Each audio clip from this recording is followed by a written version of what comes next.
For today's video po mga kainsan, yan, babiyahe po kami. At ngayon po, manananghalian po kami. Ito ang first stopover po namin dito may sa Santa Fe, Nueva Vizcaya. Ayan, dito po sa may talagang ginawa po nilang man-made. Ngayon po, talagang pupuntahan po ng mga taga rito or mga bisita na po nilang iba't iba. Dami po mga tao po dito. Along the highway lamang po ito. Na ilog po ito na talagang pong man-made. Yan, habang nagpe-prepare po ang ating mga kasamahan para sa palanghalian. Ako naman po ay pumunta na po dito sa mga lugar na pinagbibidyo-video ko po para makunan naman po ang kagandahan ng lugar po na po dito sa Barakbac, Santa Fe. Yan.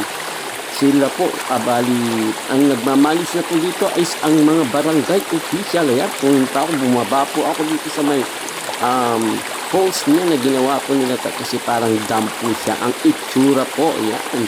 Yan na po ang water falls. Dito po, malalim po yan na talagang may mga naliligo, nag-aano lang po sila na may lightsaber po sila. Yan, o dito ba? Napakalinaw ng tubig po.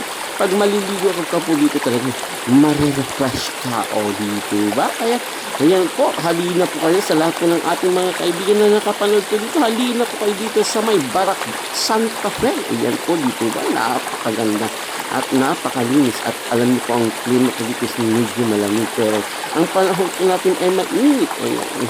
Kaya umakyat na po ako, bumalik na po doon sa kinaroroonan ng ating mga kasamahan. Yan.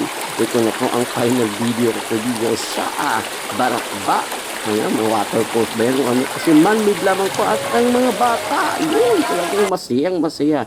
At ito na po ang second na stopover po namin sa taas po ng Maliko. Ayan, tipo ba? Maliko sa Nicolas, Pangasinan.